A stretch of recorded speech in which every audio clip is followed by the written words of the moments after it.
Hello students. तो हमारे इस सीरीज़ का जो नेक्स्ट लेक्चर है मैट्रिसेस की यूनिट से वो है एलिमेंट्री ट्रांसफॉर्मेशन। लास्ट लेक्चर हमने कॉम्प्लेक्स मैट्रिक्स डिस्कस किया था और आज हम ले रहे हैं एलिमेंट्री मैट्रिक्स के ट्रांसफॉर्मेशंस हैं। ये आपके पूरे यूनिट का बेसिक है। अगर आप row operation column operation easily apply करना सीख जाते हैं तो हमारे पूरे यूनिट में इन्हीं ऑपरेशंस का यूज़ है, जिसकी हेल्प से हम अपने मैट्रिक्स को थोड़ा इजी फॉर्म में कन्वर्ट कर लेते हैं। और ये हमारे जो ऑपरेशंस हैं ये क्या करते हैं, मैट्रिक्स को थोड़ा सिंप्लीफाई कर देते हैं और ऐसा करने से हम आगे solution of system of linear equations निकालेंगे, रैंक निकालेंगे मैट्रिक्स का, या इन्वर्स फाइंड आउट करेंगे मैट्रिक्स का, तो वहाँ पर ये हमारे ऑपरेशंस यूज़ होंगे। तो देखिए हम यहाँ पर ऑपरेशन किस तरह से अप्लाई करते हैं। आज इस लेक्चर में सिर्फ एलिमेंट्री ऑपरेशंस लेने जा रही हूँ, सिखाने जा रही हूँ। तो चलिए स्टार्ट करते हैं। तो एलिमेंट्री ऑपरेशंस क्या करते हैं, मैट्रिक्स को थोड़ा सा सिंप्लीफाई कर देते हैं और सिंप्लीफाई करने से आप इजीली लीनियर सिस्टम को सॉल्व कर सकते हैं, रैंक निकाल सकते हैं, एट्सेट्रा, जो आप इस यूनिट में पढ़ेंगे। अब देखिए कितने टाइप के एलिमेंट्री ऑपरेशंस होते हैं आपके पास। फर्स्ट होता है इंटरचेंज ऑफ रोज और कॉलम। सेकंड आता है स्केलर मल्टीप्लिकेशन, मीनिंग आप किसी रो की स्केलिंग कर दें या आप किसी कॉलम की स्केलिंग कर दें। और थर्ड ऑपरेशन आता है एडिशन ऑफ टू रोज और एडिशन ऑफ टू कॉलम्स। तो चलिए फर्स्ट हम लेते हैं स्विचिंग या swapping of rose, swapping of columns. तो स्विचिंग के अंदर आप टू रोज और कॉलम्स की स्विचिंग या स्वैपिंग करते हैं। तो देखिए किस तरह से करते हैं। एक एग्जाम्पल ले लेते हैं इसके कॉरस्पॉन्डिंग और उसकी हेल्प से सीखेंगे कि हम स्विचिंग किस तरह से कर रहे हैं। यहाँ मैंने एक मैट्रिक्स लिया 1 2 3 2 4 5 3 5 6। अगर आपसे कहा जाए कि आप इसके अंदर R1 और R2 की स्विचिंग करिए तो आप किस तरह से दिखाएंगे, R1 इंटरचेंज R2। तो ये मैट्रिक्स आपके पास किस में कन्वर्ट हो जाएगी, आप फर्स्ट और सेकंड रो की स्विचिंग करने जा रहे हैं। तो फर्स्ट रो आपके पास बन जाएगी 2 4 5 एंड 1 2 3 एंड 3 5 6। ये हो गई स्विचिंग ऑफ टू रोज। और अगर हम बात कर लें कॉलम्स की, आपसे कहा जाए चलिए C2 और C3 की स्विचिंग करिए या C2 C3 स्वैप करिए, तो आपसे कहा जा रहा है इन दोनों की स्विचिंग कर दीजिए, इन दोनों को स्वैप कर दीजिए।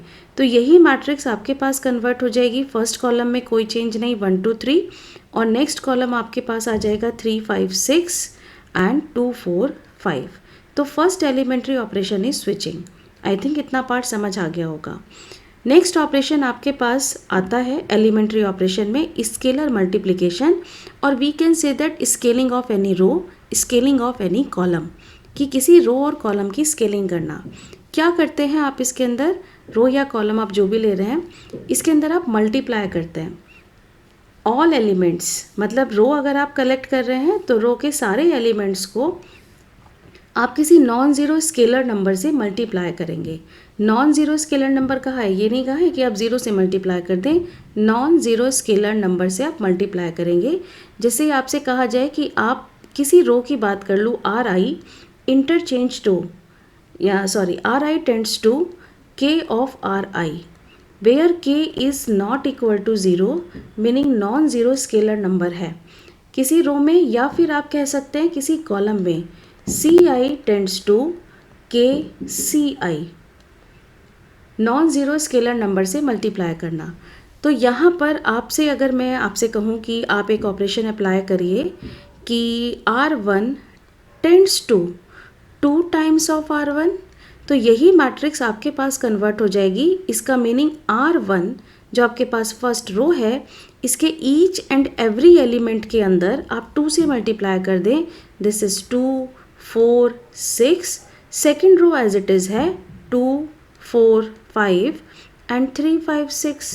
ये आपके पास हो गया स्केलिंग, 2 टाइम्स कर दिया। या फिर आपसे कहा जाए कि आप कॉलम के अंदर चेंज करिए, तो अगर मैं आपसे कहूँ कि चलिए C1 को चेंज कर दीजिए 3 टाइम्स ऑफ C1, तो आपके पास अब आप कॉलम ऑपरेशन लगाएंगे, कॉलम के अंदर आप 3 से मल्टीप्लाई कर दें तो आपके पास कॉलम कन्वर्ट हो जाएगा 3 6 9, second column as it is रहेगा 2 4 5 एंड 3 5 6। ये रहेगा। तो इस तरह से आप किसी रो या कॉलम की स्केलिंग करते हैं। एक ऑपरेशन और लगा के दिखाती हूँ। मान लीजिए आपका मन है कि आप R3 को चेंज कर दें 1/3 R1। तो अब आपसे कहा जा रहा है 1/3 R3। अब आपसे कहा जा रहा है कि आपके पास जो R3 रो है, आप इस R3 रो को 1/3 से मल्टीप्लाई कर दो। तो यही रो किस में कन्वर्ट हो जाएगी? देखिए, first row as it is रही 1 2 3 2 4 5, 3 से डिवाइड करेंगे 1, 5/3 एंड 6/3 इज़ 2।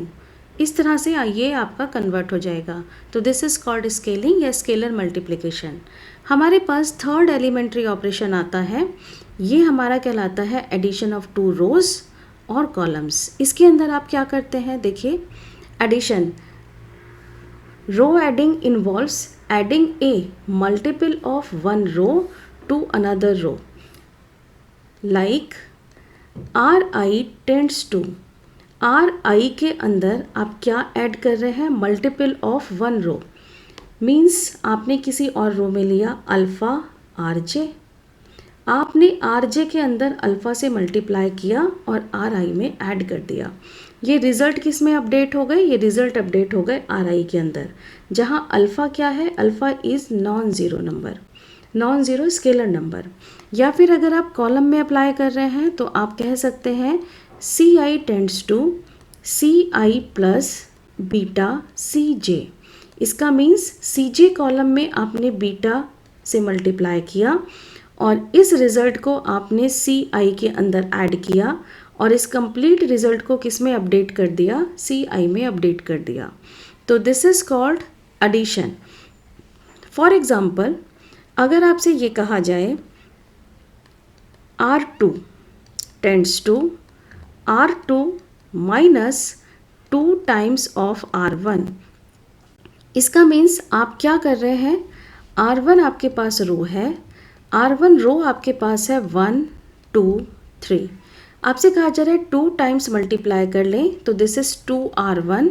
ये एंट्रीज कन्वर्ट हो जाएंगी 2 4 6। इस एंट्री को आप किस में से सब्ट्रैक्ट करने जा रहे हैं?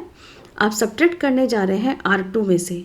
सो R2 माइनस 2R1, ये ऑपरेशन आपको अप्लाई करना है। इसका जो भी रिजल्ट आएगा वो आपको किस में चेंजेस करने हैं? R2 में चेंजेस करने हैं। तो देखिए, ये आपके पास मैट्रिक्स क्या बनेगी? फर्स्ट रो में कोई चेंज नहीं, 1 2 3, क्योंकि रिजल्ट किसके अंदर अपडेट हो रहे हैं? R2 में से। अब R2 की एंट्री देखिए, R2 है 2 और 2 में से आप माइनस करेंगे 2, this is equals to 0। Next entry है 4, 4 में से आप 4 को माइनस करें तो दिस इक्वल्स टू आपके पास आ जाएगा 0। नेक्स्ट एंट्री आपके पास R2 की है 5, 5 में से आप 6 को सब्ट्रैक्ट करेंगे तो आपके पास एंट्री आ जाएगी this is -1 and third row as it is this is 3 5 6। ये आपके पास चेंजेस आ गए। इस तरीके से आप इसमें एडिशन ऑपरेशन अप्लाई करते हैं। अब यही ऑपरेशन आपको एक कॉलम में अप्लाई करके दिखाती हूँ कि अगर आपको कॉलम में अप्लाई करना है तो आप कॉलम में भी कर सकते हैं। देखिए, अगर आपसे एक ऑपरेशन मैं ये कहूँ कि C3 tends to C3 minus का 3C1, इसका मीनिंग मैं आपसे क्या कह रही हूँ? आपके पास C1 कॉलम है, ये कॉलम है 1 2 3। अब आपसे कहा जा रहा है इस कॉलम के अंदर आप चाहें तो 3 से मल्टीप्लाई करके सब्ट्रैक्ट कर लें या -3 से मल्टीप्लाई कर लें। तो यहाँ से हमने एक माइनस का 3C1 कॉलम बना लिया। अब ये -3 से मल्टीप्लाई अगर कर दूँ तो एंट्री बनेंगी -3, -6, माइनस का 9, ये एंट्रीज आ गई। अब जो भी आपके पास रिजल्ट होगा इसका कॉम्बिनेशन का, वो रिजल्ट अपडेट होंगे C3 के अंदर। तो इसका meaning first column as it is रहेगा 1 2 3, दिस इज़ 2 4 5 एंड अब अप्लाई करते हैं C3। C3 आपके पास है, फर्स्ट एंट्री इज़ 3, इस 3 में आप ऐड करेंगे -3 तो आपके पास रिजल्ट आ जाएगा 0। नेक्स्ट आपके पास एंट्री है 5, 5 में आपने ऐड किया -6 तो आपके पास ये वैल्यू आ गई -1। नेक्स्ट आपके पास एंट्री है 6 और 6 में आपने ऐड कर दिया -9 तो ये एंट्री आपके पास आ जाएगी दिस इज़ -3। तो इस तरह से आप रो या कॉलम ऑपरेशन पर ये ऑपरेशन अप्लाई करते हैं। तो इसका मीनिंग यहाँ पर जो आपके 3 एलिमेंट्री ऑपरेशन है, स्विचिंग है मीनिंग स्वैपिंग है, स्केलर मल्टीप्लिकेशन है और एडिशन, यहाँ पर थर्ड ऑपरेशन एडिशन। तो इस तरह से इन ऑपरेशंस को की हेल्प से आपने देखा कि मैट्रिक्स की कुछ एंट्रीज़ मैंने जो बनाई, कुछ एंट्रीज़ ज़ीरो बना ली, ये ज़ीरो बना लिया। तो इसी तरह से आप इस तरह के ऑपरेशन लेंगे और आगे के क्वेश्चंस में इसी तरह की एंट्रीज़ को कहीं ज़ीरो बनाएंगे, कहीं और सिंप्लीफाई करेंगे। तो इस तरह से आप एलिमेंट्री ऑपरेशन अप्लाई करके अपने मैट्रिक्स को सिंप्लीफाई वे में लेकर आएंगे। तो this is called elementary operation.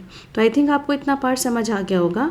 अब इतना एलिमेंट्री ऑपरेशन, ये जो 3 टाइप्स के आपको बताए हैं, इनका यूज़ हम नेक्स्ट लेक्चर में करेंगे to find inverse of matrix.